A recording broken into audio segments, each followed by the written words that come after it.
How's it going, guys? It's your old pal Tony. Let's talk about Dandadan. In my last video, I reviewed episodes 2 through 4 of season 1. Episode 4 ended with Momo and Okarun defeating the Turbo Granny Bound Spirit Crab Monster fusion, and Momo saying see you tomorrow to Okarun after he originally hit her with a hard goodbye. So let's jump right into episode 5. Episode 5 starts out with Okarun hyping himself up to talk to a girl, and for a second I thought he was talking about like some random girl and not Momo, and I was like, brother, what are you doing? Like one girl gave you some attention and now you have the courage to talk to this other random girl? But then the random girl moves out of the way and Momo's standing there. Okarun's so insecure that he thinks she must be waiting for someone else. But when he walks past her, she's just like, what? She runs up and bumps into him and says, you're late. Cute. Momo's just talking to Okarun totally normal, but he's so awkward he doesn't know how to act. They split up to head to class, and some kid knocks Okarun over, then a girl is immediately like, oh, real nice, you trying to look up my skirt? Like, she watched that kid knock Okarun over. She was right there. So Okarun locks into his classic nerd nonsense. He pulls out a stack of, like, weird occult alien magazines. He doesn't even mind being bullied anymore, because he says he found an amazing friend. And he has, like, this glowing daydream fantasy of Momo. Yeah, sure, friend. Meanwhile, Momo's just completely in her own world. She's like slumped over, groaning in her desk. She says she wants to talk about aliens. They're both just in class bugging about how much they want to see each other. They're down bad. Momo wants to know if aliens poop. What is she, Luffy? There's like this vibey little montage of them passing right by each other while they go through the whole school looking for each other. It's set to this classical guitar piece, Fernando Soares introductions and variations on a theme by Mozart. It's like weirdly artsy, but pretty cool. Momo's going around asking for Okarun, but she's literally the only person that calls him that. So everyone's just like, do you know his real name? Like, why does she think they'll know who she's talking about? She refuses to say Kentakakura. She's like, he likes aliens and has big glasses. Then we get this utterly farcical scene of them sitting on two benches on opposite sides of a door. They both think the other one is ignoring them. They both mope. I wrote in my notes here, Mopekarun, so I'm not really sure what that means. I don't know if that was like a note to myself or like a joke I never finished. I don't know, but there you go. It just says Mopekarun, so you do with that information what you will. So they blew their whole lunch period searching for each other, and when they get up to head back to class, they both bump into each other and like conk their teeth together, which I guess was sort of like a kiss. Like, I mean, I guess like their mouths touched. They get caught by Momo's friends who call them out for kissing, so they get embarrassed and overcompensate by just like being mean as hell to each other. But her friends are like, yep, they're definitely into each other. Afterward, Okarun heads to the bathroom while feeling bad about being mean because he actually likes Momo. And when he goes to the bathroom, he suddenly realizes. What? We don't know yet. So a bunch of girls are teasing Momo for kissing Okarun. She's denying it when Okarun comes in hot. He's like, I need to talk to you right now. But she's like cornered and embarrassed, so she kind of snaps at him. Even her friends think she's being harsh. Okarun asks why she suddenly won't talk to him. She says it's because he said he doesn't want to talk to her when they yelled at each other before. He admits he only said that because he felt provoked, kind of like she does right now. He says talking to her is all he thinks about, but she just keeps doubling down. She says, get lost, creep. And honestly, gotta feel bad for old Okarun here. I think he's earned this mope for once. One of Momo's friends says if he's just your friend, a wisecrack or two would have done the job. Yeah, if he was just your friend. Momo's like all embarrassed, and I think she just feels bad. Later on, Okarun's walking through the hall, and he bumps into this girl with pink hair, who we know is a character because we've seen her in the intro. She immediately apologizes pretty profusely. She honestly comes off kind of weird here. She's like angelic. Right then we see Momo walking through the hall feeling bad about earlier. And she walks up just in time to see Pink Hair Girl touching Okarun's arm. And she seems a little jealous. But when Pink Hair Girl walks past Momo, she overhears her talking mad shit on Okarun.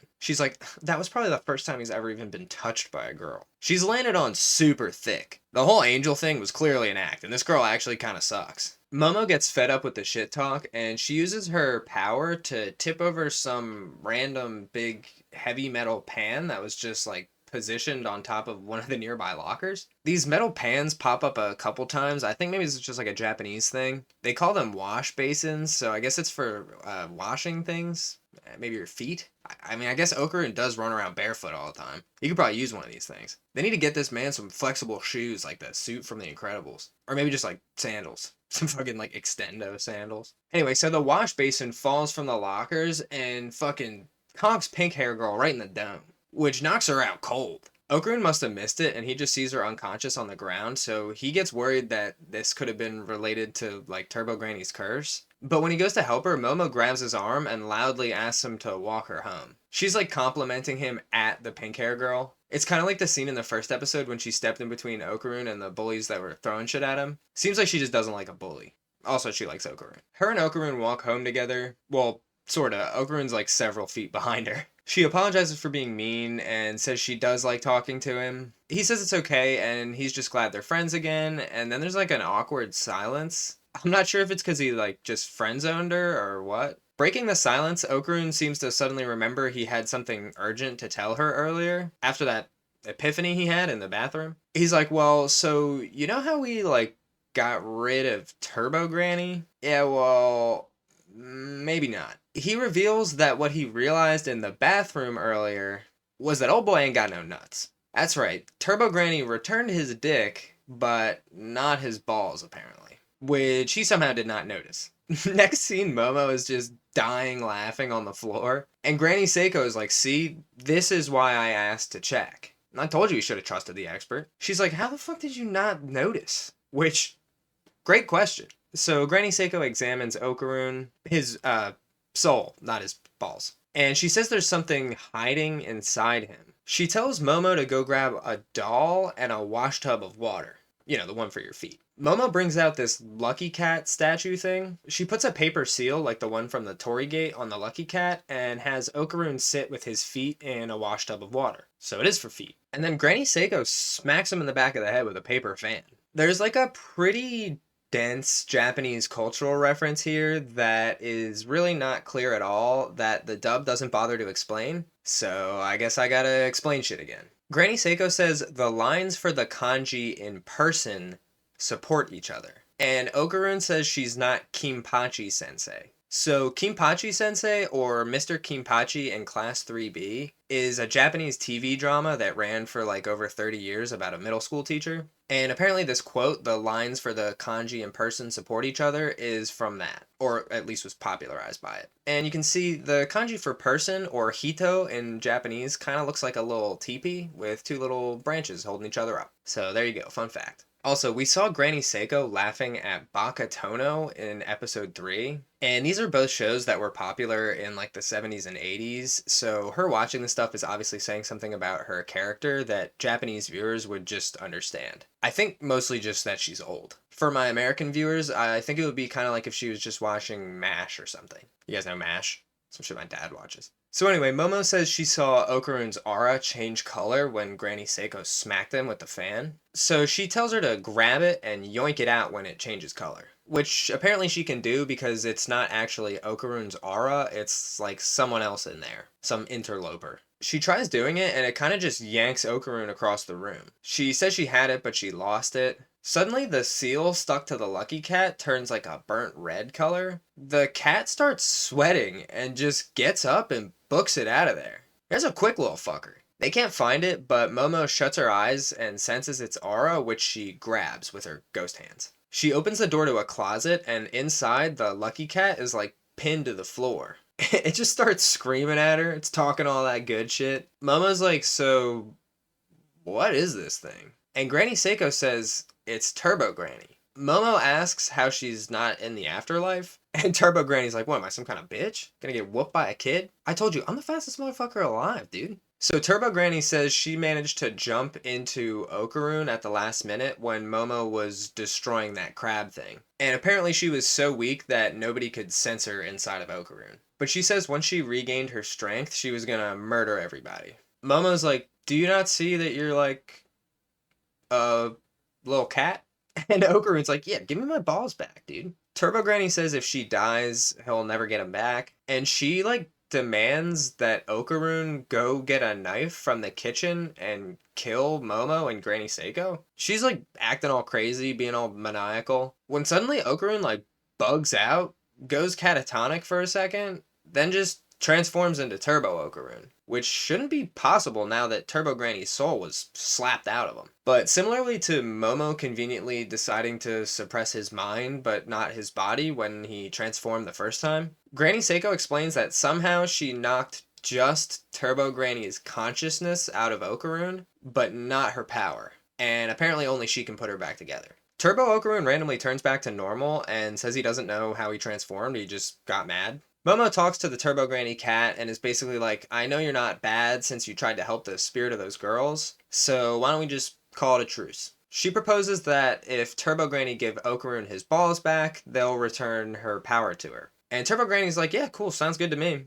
I don't actually have them though. She's like, yeah, I don't know, I lost them. I don't really remember where, so. And then the episode ends. I wrote in my notes that it was a bit of a slower one. I think that like artsy montage at the beginning kind of went on for like a little while. So the episode was mostly just building Momo and Okarun's characters and their relationship at the beginning. But then we got some Turbo Granny lore and story progress at the end there. We finally got the reveal that the cat with the crazy aura from the outro was Turbo Granny. And I remember wondering how they would possibly endear me to this character after all the shit we've seen, but they pull it off. I mean, she kind of still sucks right now, but you can see the trajectory. So, episode 6. Episode 6 picks up with the Turbo Granny Lucky Cat talking about Okarun's balls while Momo and Okarun are outside looking for him. She says they're covered in a layer of her spiritual energy. Why is she covering his balls in anything? Except, like, his own clothes. She says they're 5 centimeters across and, like, metallic gold.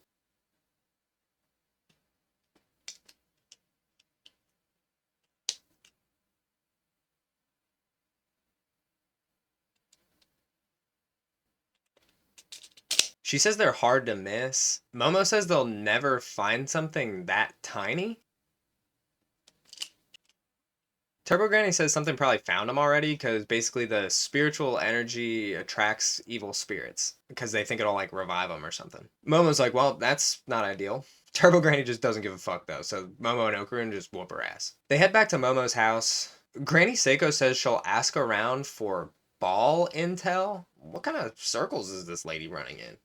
Like, who is she planning to ask about this? Granny Seiko reminds Okarun that Turbo Granny's powers are still her powers and that he needs to be careful. Next day, Okarun walks into class and some, like, I don't know, I guess cool kid? I mean, I think maybe he's supposed to be cool. The first 2 words out of his mouth are dude and yo, so I mean, that seems pretty cool. Anyway, he asks Okarun if him and Momo are together, and he says no. And the cool guy's like, oh, nice. Well, then can you introduce me? He says Momo is super cute, and Okarun has like a brain blast. A bunch of memories of Momo fly by super fast, like when the Door to Truth downloads all the world's knowledge into Ed's brain. He's like, hold up. I just thought we were friends. Do I think she's cute? Like, is that allowed? He like snaps out of it and starts berating and like punching himself for thinking that way about his friend. Meanwhile, the cool kid goes, so you guys have done it, right? And I'm like, bro, chill. First of all, no. Second of all, chill, dog. Why you gotta blow up his spot like that? Damn. The kid basically says he heard rumors that she like gets around. He's like kind of a creep. The voice actor delivers all his lines with this weird breathiness that makes him sound like all horned up and just like kind of a fucking predator. Like, listen how he says this. Word is she gets down and dirty with anyone. At first I was tempted to hate this voice acting performance, but I think the way that it bothers me is actually completely on purpose. This guy just sucks. So anyway, Okarun's collar starts to go up in red flames, like his Turbo Granny transformation, and he just gets huge with this dude. He grabs him up by the collar. The cool kid just thinks Okarun is like some nerd, so he's like, what are you, dumb? Let go of me before me and my friends all whoop your ass. But Okarun goes full Turbo Okarun. Demonic red flames start to spread around the room, and he demands to know who started the rumor. The cool kid's like fully shitting himself at this point. They've established that normal people can't see occult shit like Okarun's Turbo Granny form, but the way this kid flips from threatening Okarun to being terrified of him makes it seem like maybe he does see this stuff? Or maybe just like senses that Okarun is like that dude. Like this is not the guy to fuck with. I don't know, it's kind of unclear. But Okarun snaps out of it, lets go of the kid, and kind of stumbles back to his desk. He pulls out a magazine like all is normal, but we can see he's just fully geeking. Right then he realizes the fucking Turbo Granny Lucky Cat is just like stowed away in his backpack. So he geeks out again and runs out of class with his bag. Okarun asks what she's doing here, and she fucking says, Seiko said, and I quote, "You can go out, cat. It's not like you can do anything anyway." This motherfucker, dude. Turbo Granny points out that Okarun can't control her power and tries to convince him to let her possess him again. But he's just like, hell no. He's like, give me my balls back and then we'll talk. And like, yeah, I notice even during that lie about helping him control her powers, there was suspiciously no mention of giving his balls back. While he's yelling about his balls, Momo pops up around the corner. He tries to play it off like she's not going to realize there's a cat with the ghost of an old lady in his backpack. Also, like, she knows about Turbo Granny. Like, why hide it from her of all people? Suddenly, Okarun remembers the cool guy calling Momo cute and, like, freezes up and basically starts running away from her. Then she chases after him and he literally runs away. And I guess he just completely forgot about Turbo Granny because she's just still in his backpack on the floor. So she gets up and she's like, well, time to get snooping, I guess. Later on, Momo's moping Okarun style in class. Her friend asks what's up, and she says Okarun's avoiding her. The friend tells her that she heard that Okarun got in a fight with that guy for talking shit on her. And she's like, what? Okarun? She's like, if he's getting into fights over me,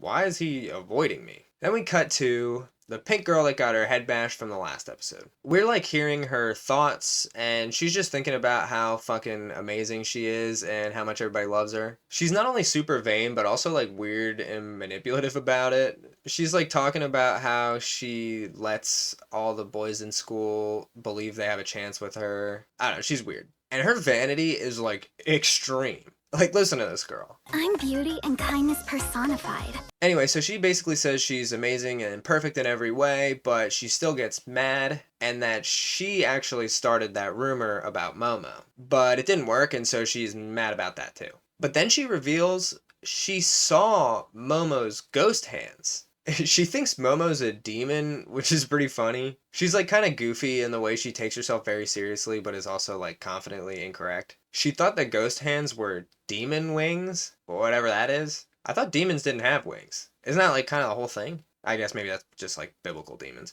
She thinks she was like chosen by whom is not clear, but basically she thinks she's so perfect that her ability to see paranormal shit was like bestowed upon her by someone. God, I guess. And she reveals that the reason she has this ability is because she found a strange metallic gold orb. Looks to be about, say, 5 centimeters in size. And I think you see where I'm going with this. She found one of Okarun's nuts, and it gives her the ability to see spirit shit, apparently. And she carries it around in her pocket. So anyway, pink hair girl says she thinks it's like her duty to drive out evil from the world, like St. Patrick driving the snakes out of Ireland. We get a flashback to her finding the nut. It like fell from the sky and conked her in the head. She turns around and sees some Momo spirit magic bullshit on a passing train. The same one they were on before when they defeated the Turbo Granny crab monster. When Turbo Granny hopped back into Okarun. She drops the nut and the Momo magic disappears. Then when she picks it back up, she can see like little traces of the magic all in the air again. There's a pretty cool shot of the little magic dust against the starry night sky. So she pockets the nut and we flash back to the present day. We find out the pink hair girl's name is Aira Shiratori. Her friends rounded up a bunch of supplies she asked them to get. And it seems like some occult witchcraft bullshit. There's like a cursed spellbook or something in there and a little metal crucifix. Aira remarks that it smells like oil, which they kind of draw a lot of attention to. Her friends are a little sus of her, but they're still like riding for their friend. Aira suddenly points out a window and asks her friends if they see a woman in a red dress. They look out and they don't see anything, just like an empty soccer field. And they're like, no. There's no one out there. She bugs out and she's like, this must be some shit Momo Ayase did. Some guy walks up, so Aira starts doing like some wild hand sign code thing to her friends, while like Morse code beeps play in the background and they pop up text on screen that says, we're gonna do it after school, you can't tell anyone about it. I don't know what this is. I'd love to be able to explain this better. Not the actual message. I don't think we're really supposed to know what that means yet. I just mean this whole display with the code talking and stuff. I tried to decipher the Morse code, but that didn't work at all. I guess her friends just like know her really well. I think in the manga, none of this code stuff happens. She just like turns around and looks at her friends and it shows her having like little thought bubbles. So it seems like this is just a choice by the anime creators. We see Turbo Granny peering around the corner listening in on this interaction. Then in the next scene, Momo, Okarun, and Turbo Granny are chilling on a bench having some snacks. Okarun's still all awkward about Momo. Turbo Granny says she's been looking for Okarun's balls, but Momo doesn't believe her, which, fair. Okarun mentions that it's possible a human found his balls, and Turbo Granny says that if that did happen, it would activate the spiritual power in the human, which would allow them to see spirits. Which obviously we already know because of Aira. But what we didn't know is that apparently it also allows the spirits to see them, which sounds probably not good for Aira. Momo's like, nice of you to mention this now. Apparently Turbo Granny saw a creepy lady, and with the way they cut from Aira to this scene, and then when Turbo Granny says she'll point out the lady, they cut from this to Aira again, it kind of seems like she means Aira. Aira's in class fucking stewing about Momo Ayase, her arch nemesis. She thinks the lady in red is Momo's familiar, whatever that is. And I guess she's planning to fight Momo. She says the woman in the red dress is getting closer, which fucking cursed. In the hallway, Momo and Okarun are about to walk home together and search for his balls when Aira like confronts Momo. She's always calling her by her full name, which is pretty funny. Also, there's this shot I thought was funny of Okarun holding his backpack where the handle makes it look like he's got a handlebar mustache. This doesn't have anything to do with anything, I just thought it was funny. He looks like Oya Gigi. Speaking of, nobody watched my Tamagotchi tier list video, so you should go check that out after this. I think it's good. So Aira asks to talk to her, and Momo's like, no. But she like gets all humble and bows, and Momo's like, it's not worth the drama, so she agrees to go with her. Leaving Okarun to investigate whatever this creepy lady is by himself. Well, him and Turbo Granny. After Momo and Aira leave, Turbo Granny says that's her. So, is the creepy lady Aira? We cut to some rusty, run-down looking abandoned factory. We see Aira led Momo all the way to wherever the fuck this is to have their talk. And what the fuck? At no point during this did Momo question what was going on here. Like, she led her down the hall, out the door of the school, and then just started walking down the street. Like, I would have got around the corner of the hallway and been like, alright, spit it out. At the very least, when they started walking up to this rusted out shitbox factory, some alarm should have been going off in Momo's head. Like, how far did they walk? Is there just like a dilapidated factory right next door to this high school? Anyway, Aira's friends suddenly jump out behind Momo, tackle her to the ground, and zip tie her wrists together. Which, Jesus, a couple of psychos. The girls move and Aira jumps on top of Momo. She's got that spellbook thing open and she like shoves the crucifix in Momo's face. Momo says it smells like a gas can, which is the second mention of this strange specific detail. Aira's trying to do like some kind of exorcism on Momo when Momo uses her ghost hands to pick up Aira's friends and fucking yeet them across the room into a pile of construction supplies. And I mentioned in part 1, there must just be some added durability going on in this universe, because otherwise, I think both these girls would be dead. The one girl's arm slumps down. That shit is hilarious. So, since the crucifix isn't doing anything, Aira whips out Okarun's nut and shoves it in Momo's face. And that sentence either just got me shadow banned or like 10 times more views, I'm not really sure which. Aira's being super dramatic this whole time. She's like very silly. Momo's literally like, what the fuck? That's literally Okarun's testicle, my dude. Aira calls her blasphemer, and dude, this girl cracks me up. Aira doesn't care, she's still just cramming this thing in Momo's grill. Right then, Okarun comes in hot. Momo's like, thank God you're here. Aira's the creepy lady, and she has your balls. But Okarun's full on sprinting toward them, and he says Aira's not the creepy lady. He says she's in danger because the creepy lady is after her. And all of a sudden, a fucking terrifying, cursed demon lady swoops in and snatches up Aira. And it's the lady in the red dress from before. She's got this like really creepy skeleton face with like horse teeth and like black voids for eyes. Everything turns pink like when Turbo Granny's power makes everything red. The ghost monster says she's like been waiting for Aira. And this thing's voice, dude,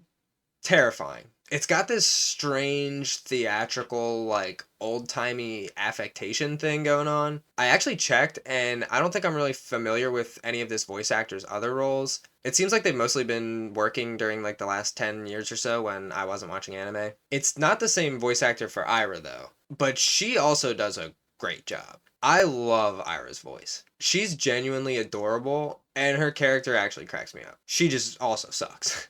The character, not the voice actor. Anyway, we see a flash of what appears to be a young Aira calling out for her mom. And the freaky lady in red says, "Your mommy is right here," which, I don't know, sus. Aira doesn't seem like she even heard her. She still thinks this is Momo's familiar or whatever. So Okarun transforms into Turbo Okarun and squares up with the lady in red. And she's huge, dude. She looks like she's like 20 feet tall. The big lady catches Okarun in her mouth. Momo tries to use her ghost hands to pull Okarun out, but she can't like operate them properly with her hands zip tied behind her back. The big lady does like a spin and smacks Momo, sending her flying into some construction stuff, and then just fucking gobbles up Okarun. Her throat like bulges out like a frog while she swallows him whole. The ghost lady says she's waited for over 10 years for Aira to see her. Aira calls her a familiar again, and she's like, "Familiar? I am your mother."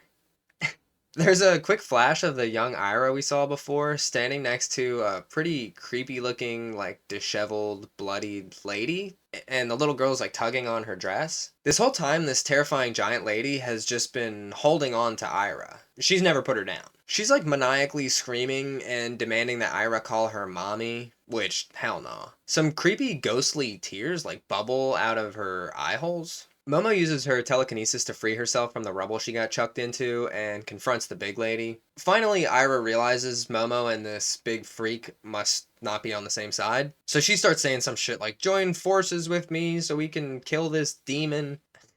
I don't know, she's funny, man. Momo's like, what? Randomly, Cat Turbo Granny just crawls out from the rubble next to Momo. She's just looking at a phone, which she apparently stole from Momo's friend Muko with the Gyaru makeup. She's just straight up Googling what this giant lady is, and she says it's an acrobatic silky, which I guess is like a, I don't know, some kind of ghost. But this bit of her looking it up is pretty funny. I said I wasn't sure how they were going to endear us to this witch lady, but it's working. So Aira's like several feet up in the air in this acrobatic silky thing's hands, screaming about being chosen by God or whatever. And when she says it's her job to rid the world of monsters like you, that really upset Acro Silky evidently, because she just instantly gobbles her up. Now that she's eaten two main characters though, it's pretty fair to assume they're gonna get back out somehow. So Acro Silky blames Momo for like corrupting Aira, and she's pissed so she attacks her. Momo asks Turbo Granny to cut her hands free, but she's just like, can't, there's zip ties. Momo's understandably mad, but like also Turbo Granny's got a point. Like maybe those psycho kids shouldn't have zip tied her hands. And well, they're dead now, so. Acro Silky has like prehensile hair. Like she can control her hair like long black tendrils. She wraps her hair around Momo's neck and just slams her all around the place. Acro Silky's demanding that Momo call her mommy now. And again, this thing's pretty fucking scary, dude. But Momo refuses, so she just gobbles her up too. I guess the show's just over now. She ate all the characters. Turbo Granny's on the same page. She's like, oh great, you can't eat all of them or there's no show. So she demands Acro Silky cough up the kids. Acro Silky's like, who the fuck are you? It's a cat? Turbo Granny explains that since she's a Maneki Neko, she like has extra luck. And again, the dub opts not to translate or like provide a translator's note for something that could really be a lot clearer. Maneki Neko is the Japanese term for the type of cat statue that Turbo Granny's soul is inside of. And every time I've ever heard of one of these things referred to in English, it's always just been called a lucky cat, which is not only a clearer way of referring to what she is in English, it also kind of covers the whole lucky thing right in the name. But anyway, somehow her extra luck caused Acro Silky to swallow some of her own hair along with Momo. And right when she points this out, Acro Silky suddenly bursts into blue flames. Turbo Granny explains that that crucifix that they kept saying smelled like gas was actually like a novelty lighter, and one of the kids in Acro Silky's stomach lit it up, setting her hair on fire, which caused her entire body and insides apparently to be engulfed in flames. That's some flammable ass hair, dude. She must use a lot of product. It does have some crazy hold. Turbo Granny reiterates that this wasn't a coincidence and that her like area of effect luck bonus caused it. Acro Silky's just burning up and she yanks her hair out of her mouth and spits out all the kids in the process. They barely hit the ground before Momo and Okarun start beefing. Which, for the record, Okarun called Momo careless for starting that fire, but he'd be fucked if she didn't, so he's definitely a dummy for that. Aira's just out cold. In classic fashion, Momo's ready to fuck shit up, and she's a badass as usual. And that's the end of the episode. It's another good one. I spent like all day on this one episode. I don't know if I just wrote too much, or if the episode just had a lot going on, or what. We got more of a full introduction to Aira,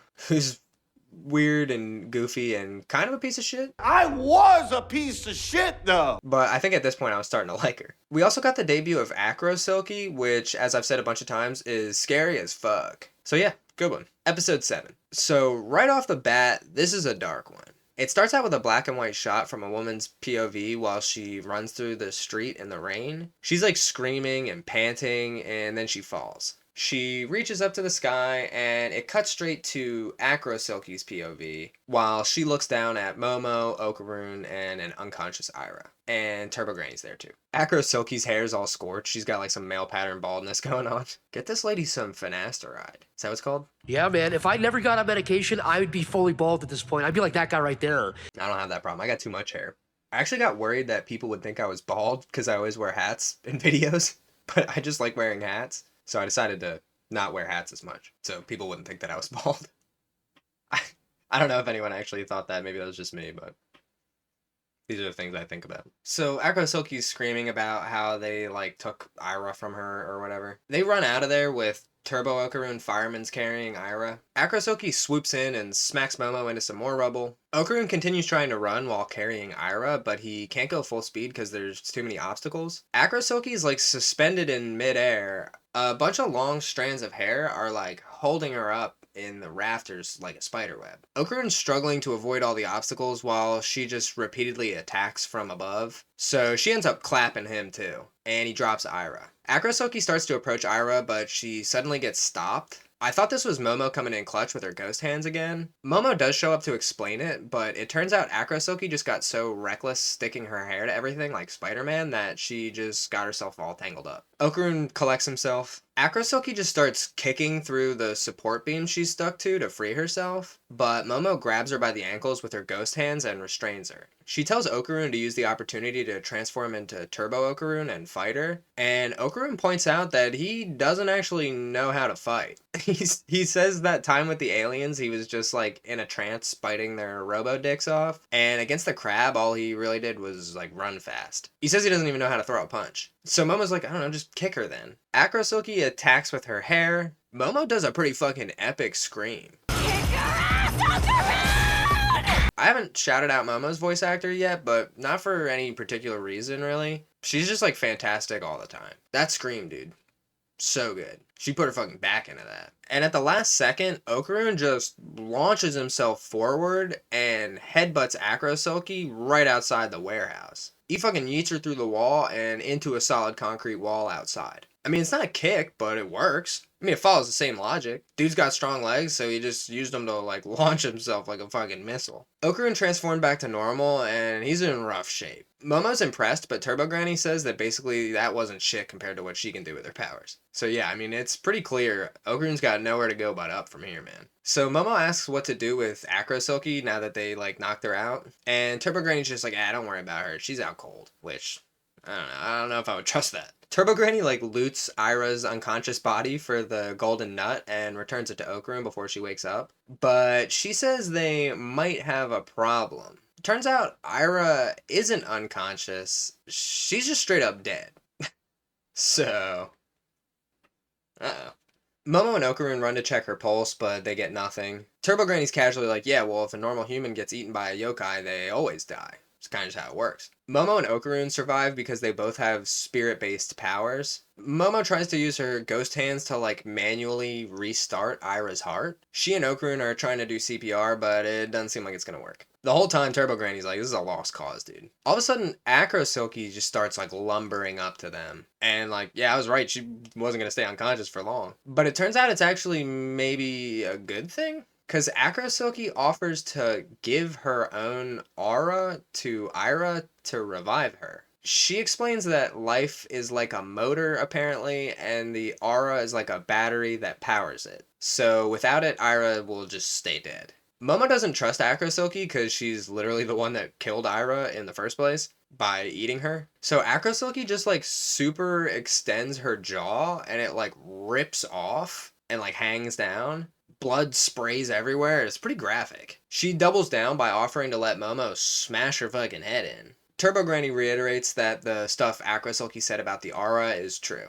Momo understandably still doesn't trust Acro Silky, but she doesn't really have any other choice, so she like cautiously agrees. But Okarun transforms and they're both ready to beat some ass if things go south. Acro Silky explains that Momo has to use her powers to create a link between Acro Silky and Aira, like a Game Boy Link cable. So she can basically do a one-way Pokemon trade with her soul downloading it into Aira. So Momo grabs onto each of their auras with her ghost hands and everything fades to white. We see a woman in a bed in what appears to be like a brothel. There's a timer going off and some cash on a side table. She walks home in the rain and she stops to admire like a little girl's ballet outfit in a store window. We see her face in the reflection of the window. She kind of just looks like a normal lady. She gets to her apartment, puts her keys in the door, and then kind of just like pauses for a moment, just kind of looking depressed in like a dark hallway. She opens the door, light kind of floods out, and a little girl with red hair runs out to hug her. And the whole vibe kind of changes. This lady brightens up a lot when she sees this little girl. And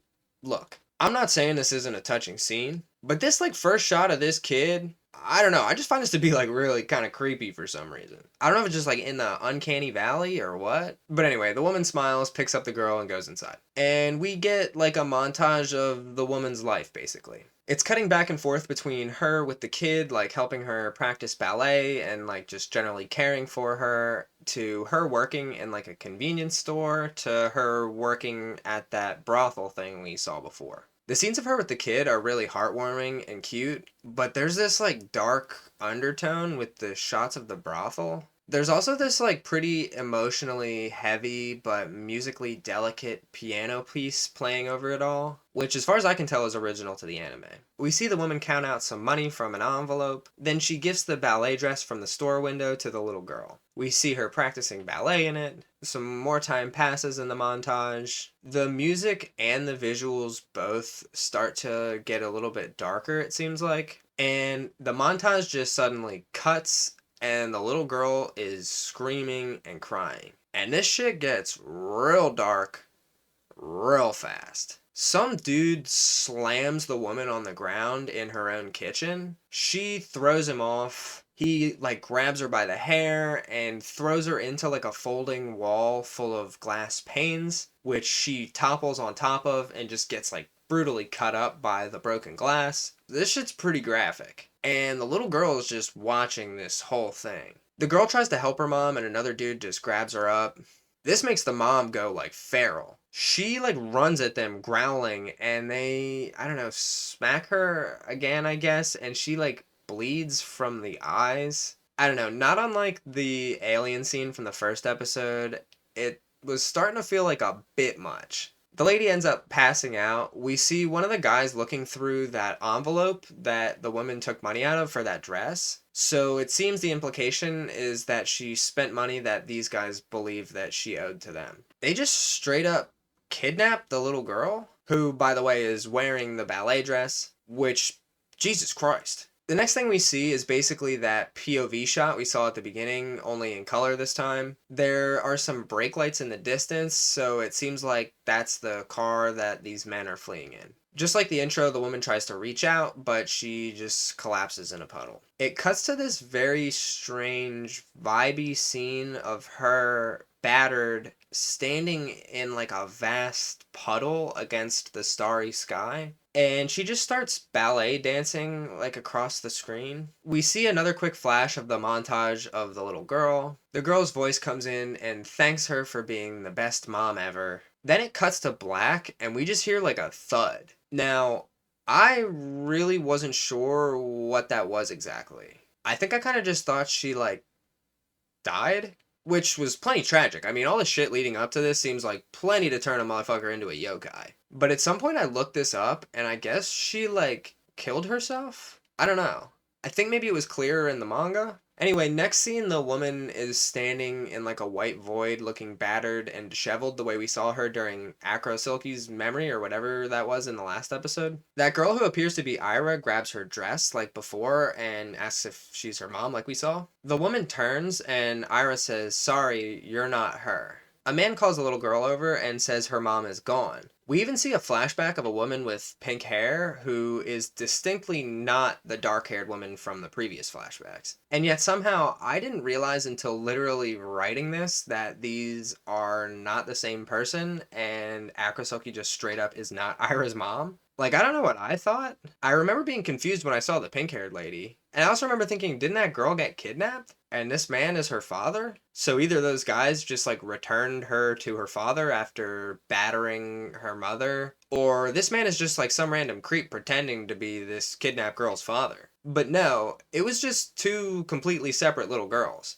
And I guess Akatsuki mixed them up in, like, her disorientation, and I'm just an idiot. Which does, however, raise the question of what the fuck actually happened to that kidnapped girl. I mean, nothing good, I'm sure. That could actually maybe be an interesting thing to revisit later. We see the disheveled, disoriented woman again, and I guess she heard the dad call the girl Aira, which is where she got the name from. I'm pretty sure she's already a ghost at this point, which is why she's like so out of it. I'm not really sure why Aira could see her then though. Maybe I'm just totally misreading this. So the woman remembers a photo of her and her red-haired kid, who is not Aira apparently. The photo got splattered with blood during that attack, covering up the kid's face. And this lady just basically like mad-libs her memories back together. She's like, okay, the kid in the picture is Aira, and Aira is my kid. During this reconstruction of reality that's going on in her mind, her hair is just rapidly growing crazy long all the way to the ground. And she transforms into the creepy-ass Akatsuki form that we know and know. Aira suddenly startles awake, and she's got like tears in her eyes. Momo drops to her knees, and it seems that both of them experienced that whole montage that we just went through. And they're understandably pretty shook by it. Turbo Okarun thinks Akatsuki did something to Momo, so he goes to square up, but Momo stops him. Akatsuki apologizes to Aira for losing control, while she just starts, like, crumbling into ash. Turbo Granny says she's dying with so much regret that she won't pass on to the afterlife, but rather someplace called the Void, which sounds nice. Just kidding. Apparently it's like being erased from existence where nobody remembers you. Aira's just sitting there staring blankly during all of this. This young woman was just shaken to her core. And literally died. I mean, she was dead a minute ago.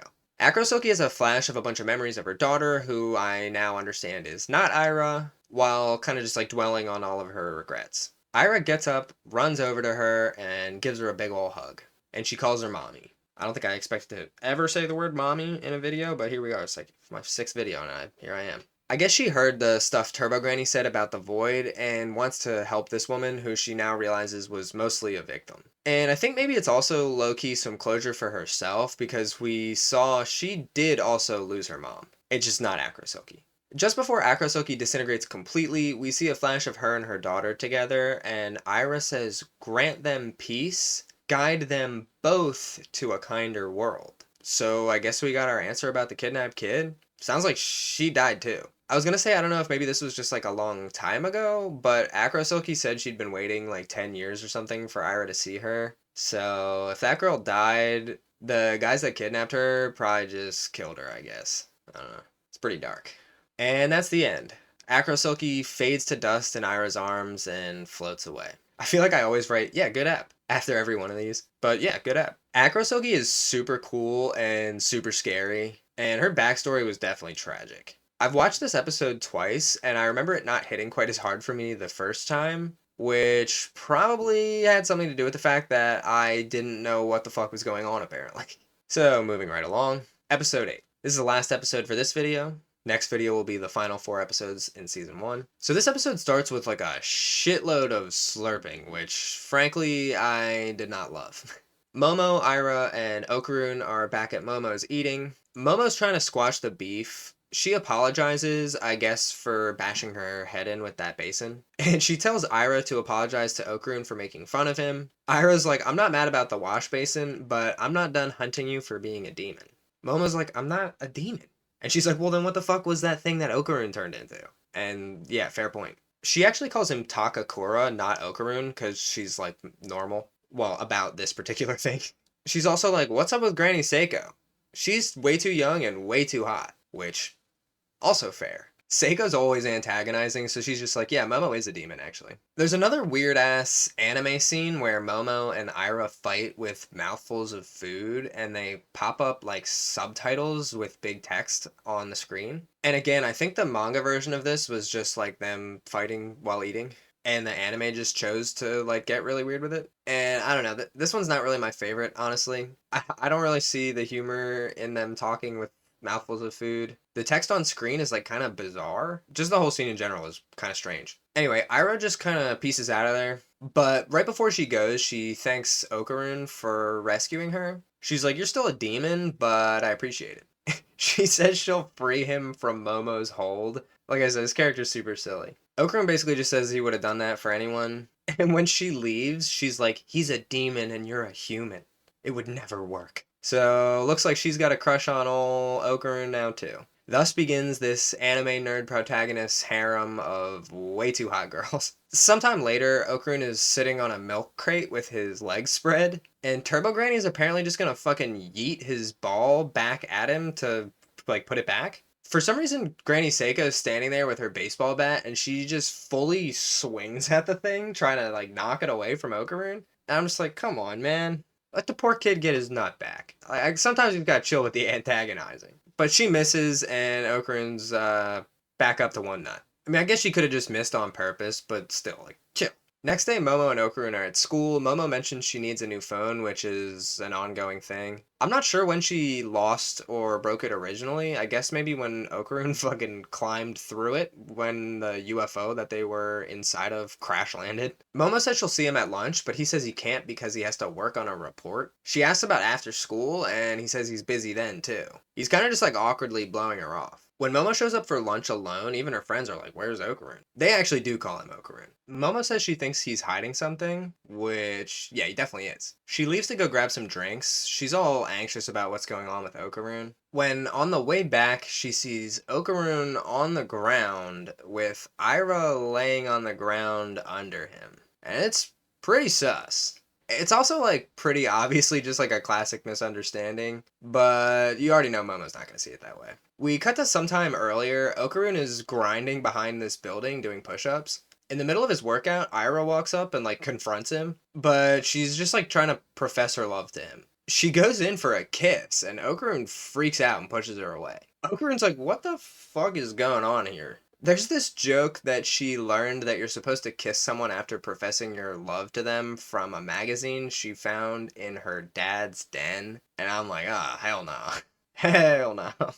They start, like, grappling? I don't know, I guess Aira's trying to, like, force herself on Okarun, and he's pushing her away. And it appears that Aira just straight trips Okarun with her foot. And they topple onto the ground with Okarun over top of her like we just saw. Just in time for Momo to walk up. Ain't that just the way? While they're on the ground, Aira tries kissing Okarun again, and I'm like, girl, what the fuck? Give it a rest. Okarun runs after Momo trying to explain the misunderstanding, but after he lied about being busy with that report earlier, and then this is what he was doing, it kind of looks very sus. It's kind of just like a perfect storm of him fucking himself over. So she's just not having any of it. She yells at Okarun and walks off. Back in class, she's moping in her desk again. We see, like, a biology class. They're watching some kind of documentary about mantis shrimp, and it's just, like, real footage. Like, not animated, like, it's just live action footage of a mantis shrimp. It's pretty funny. They just have, like, a bunch of mantis shrimp in tanks at the kids' tables. Is that, like, a normal thing in Japan? Momo's swinging a ruler around in the tank, and the mantis shrimp fucking punches it. I don't know, that they do that. It's a mantis shrimp thing. And low-key, I feel like she's kind of being a dick here. Quit antagonizing the shrimp. She's still just like groaning and shit because she's moping so hard. Her friends are talking about what's going on with her, and they're like, you thinking what I'm thinking? Then at the same time, they both say she's been possessed by the spirit of the shrimp. What?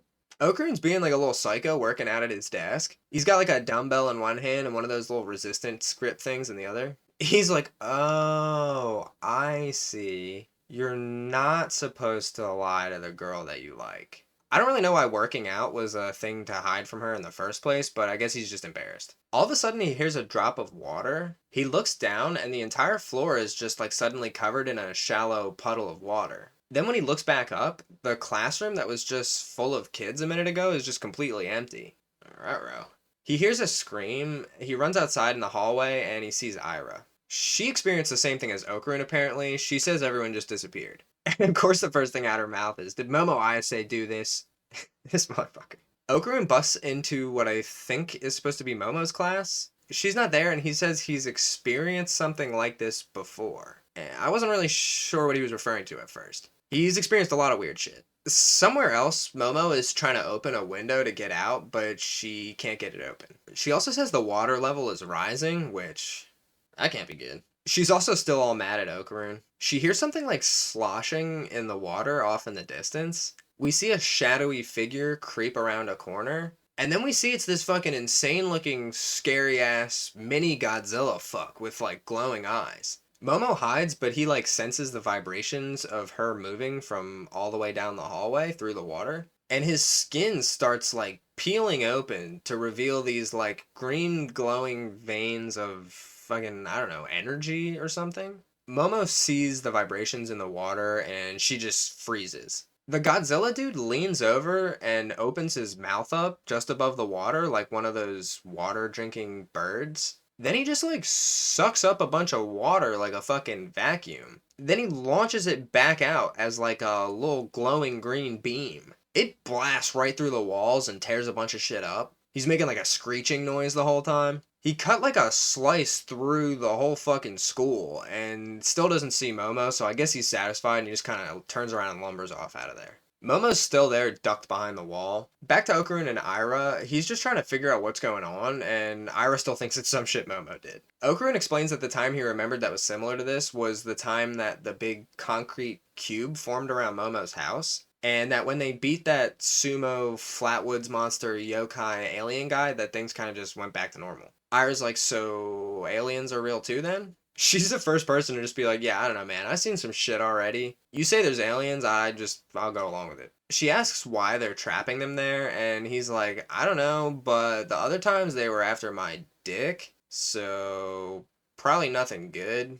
Speak of the devil, right then this big-nosed humanoid snail alien dude with boxing gloves and like a big dish-shaped hat shows up. He's like muttering some shit to himself. He's not the same kind of snail alien as the other guys. He's like some other thing, I think. And this dude's fucking jacked. So I'm sure this will go real good. He's probably saying some fucking prayer to his gods for forgiveness before he murders this kid and rips his dick off. He fucking launches at them and almost super punches Aira's fucking face off. But before he can, Okarun transforms and carries her out of the way. She's pretty shook by Chad Okarun. He calls her babe and she seems like she kind of like malfunctions. That snail dude is still muttering whatever fucking child assassination prayer he's been doing. He's like getting louder. All of a sudden, Turbo Okarun gets pinned to the ground by what looks like some fucking super gravity and reverts back to normal Okarun. We see 3 of those fucking stretch skin freaks are back. Oh yay. Real glad we get to see them again. Okarun's thinking the same thing. He's like, oh Jesus, these fucks again? So they're using that like psychokinesis stuff they have to pin Okarun to the ground. Aira squares up with the aliens. She's holding her crosslighter out at them. And I'm like, oh, Aira. These are sexual predator aliens. You really don't want none of this. Okarun's like, yeah, you gotta get the fuck out of here. These dudes are bad news. You can't let them around women. One of the aliens refers to this alternate reality thing they're in as a void. And says it was supposed to only let humans with high spiritual energy in. So they're like, well, what's she doing here? In case we had any hope that maybe they were just here to hang out or something, the aliens make sure to let us know that they are, in fact, here for Okarun's dick. We want it. We want it. We want it. Okay. Okarun's like, why do these motherfuckers want my dick? Like, what's going on here? The aliens say they want to experiment on him or whatever because they saw his crazy turbo granny powers on the UFO that one time. Okarun can't transform because the psychokinesis is like restraining him. The aliens telekinetically lift him up in the air. His clothes are already mostly ripped off for some reason. One of the aliens whips out his robo dick, classic. And oh wow, check it out, he's got like a cool new scissor attachment for it. So now he's got the sharp fucking human orifice destroyer, and now these nice little dick chopping scissors. Isn't that just awesome? That's great, you know, you love to see someone following their dreams. Anyway, before the poor guy even gets to try out his new Geneva Convention violation, some bright pink tendrils shoot out and wrap around the aliens' heads. There's like a strange tornado thing in between the aliens, knocking them back, and we see a pink-haired Acro Silky face. Acro Silky's voice says something about being the chosen one, which is distinctly an Aira thing. Then we see a fucking badass, hot-ass, pink-haired chick with pink eyes and makeup, with the same kind of like bleach hollow mask skeleton jaw thing that Turbo Okarun has. The Acro Silky face reforms around her face, and in like a new voice she says, "Release Master Takakura now." And it's pretty clear from the pink hair and Aira lines, and the fact that Aira has Acro Silky's aura in her now, that this is Aira in like a Turbo Okarun style transformation. And just like Okarun's, this one's fucking badass. For some reason, these transformations all kind of remind me of like Yu-Gi-Oh cards, and I think that's sick. Oh yeah, and that's the end of the episode. Do I even have to say it? Don't make me say it. Yep, another good app. The like farcical situation of Momo catching Okarun on top of Aira is pretty silly. It's not the first time they've done something like this either, if you recall the montage where they ended up sitting on benches right next to each other, looking for each other. I tend not to really like a farce, but these are teenagers, so they do some goofy stuff sometimes, and I'm sure they'll work it out. That Godzilla gator monster was scary as hell, and he's just still lurking around here somewhere. That jacked shrimp slug guy with the boxing gloves is still here too. I wonder if he'll finish his prayer eventually and get to try killing Okarun again. But that's it for part 2. Only 4 more episodes in season 1, so 1 more part, and then we'll see about maybe reviewing season 2. I've been thinking about starting to read the manga after season 2. I'm getting pretty hooked on the story, and it sounds like there won't be any more episodes for a while. So I was thinking it might be fun to do some manga chapter reviews down the road as well. Lord knows I listen to enough of them for One Piece. Anyways guys, thanks so much for watching. If you enjoyed the video, don't forget to shoot me a quick like and subscribe, and whatever else you're supposed to do. Part 3 of these Dandadan Season 1 reviews will be out real soon, so keep an eye out for that. Anyway, thanks again for watching, you guys, and as always, see you in the next one.